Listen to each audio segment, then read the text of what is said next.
An update to breaking news we're following out of Chilton County. Recovery efforts are continuing this morning for the victim or victims of the helicopter that crashed into Lake Mitchell. Officials confirmed yesterday that at least one body is inside the helicopter and a second may also be inside.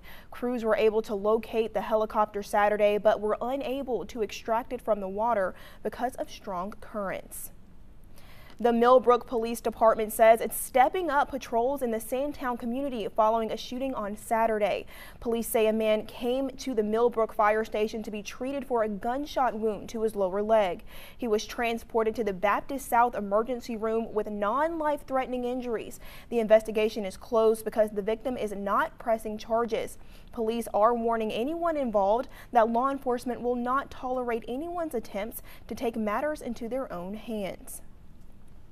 Tragic news out of California. The death toll in a string of wildfires burning across the state has more than doubled. At least 25 confirmed dead, and the flames are still growing this morning. Jay Gray has the latest now from Los Angeles. The Camp Fire is the most destructive wildfire in California history and the nation's deadliest in a century. In other news from around the country, 30 CSX rail cars derailed in Byronville, Georgia Saturday morning, including some that fell from an overpass onto a highway. Because some of the cars contained petroleum liquefied gas, the derailment initially caused an evacuation within a mile radius of the site. While damage to the trestle is extensive and a traffic detour will be likely in place for weeks, no injuries were reported in the incident. At least 44 of 67 counties have finished their hand recount in the contentious U.S. Senate race in Florida. The goal of the painstaking hand recount was to determine the intent of about 93,000 voters whose ballots could not be counted by machine. State officials also testified that nearly 4,000 mail-in ballots were set aside because the signatures on the envelopes did not match the signatures on file. If voters can prove their identity, their votes will now be counted. Official returns are due by noon today. Imagine being in a skyscraper and getting trapped in an elevator for hours. It happened Friday in Chicago at the former John Hancock Center, a 100-story building. 6 tourists, including a pregnant woman, got stuck in an elevator on their way down from a restaurant on the 95th floor. Firefighters say 2 cables snapped, stopping the elevator near the 11th floor. Rescuers had to cut through a wall to free them. It took more than 2 hours to get them out.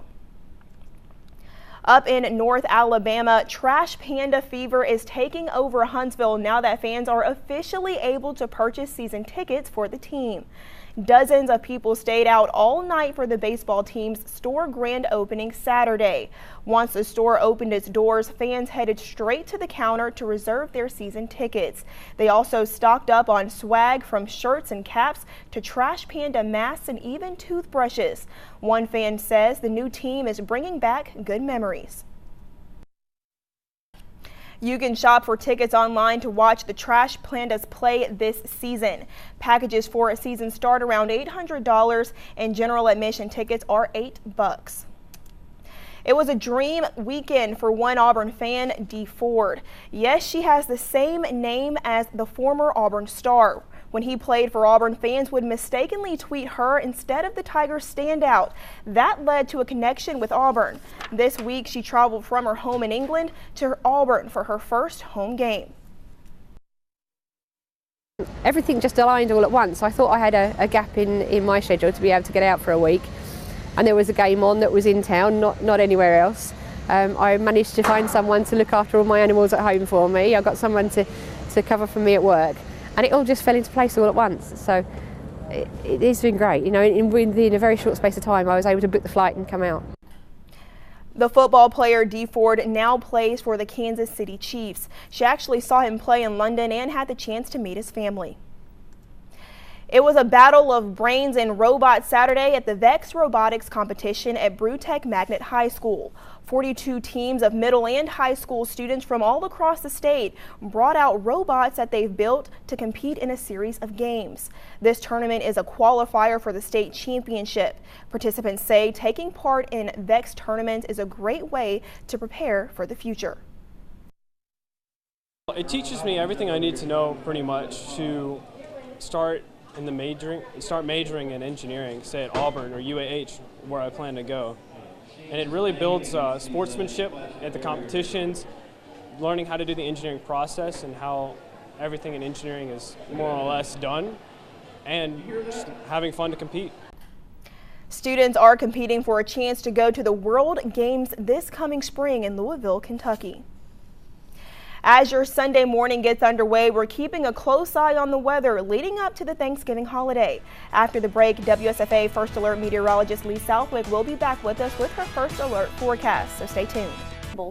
Well, I'm definitely looking forward to having kind of milder temperatures over the next couple of days. I was really freezing a little bit in the early part of the week. That's right. I really like these warmer temperatures today and tomorrow, but I know that a lot of you are all wondering where the cold weather is now that the holidays have arrived. It's coming too. I'm not wondering where that is. You're like me. Yeah, we have the same taste in warm weather. Thanks so much, Lee. Some beautiful weather yesterday allowed for some great college football. We've got highlights from Alabama and Auburn in just a moment. And the Troy Trojans hosted what might be or might not be their final home game of the season. Highlights from that matchup against Texas State coming up next. The Food and Drug Administration announcing major actions against tobacco products. The agency has begun the process of banning menthol cigarettes and will severely restrict the sale of flavored electronic cigarettes. It's an attempt to control skyrocketing teenage tobacco and e-cigarette use. New data shows a 78% jump in vaping among high school students from 2017 to 2018, and a nearly 50% increase among middle school kids. These are proportions of use among our young people that simply are intolerable. The majority of these kids are using these products frequently, 20 or more times a month. That's not experimentation. That is a road to long-term addiction. An estimated 500,000 people die of a smoking-related disease every year in the U.S. Don't go anywhere. We'll have another look at that First Alert forecast right after this. A little bit of rain for the Iron Bowl. We'll watch it very closely, Jordyn. Make sure to tune back in. First Alert Weather Team will keep you updated. Well, thanks so much, Lee. We'll be back tonight at 10. Thanks so much for tuning in to WSFA 12 News.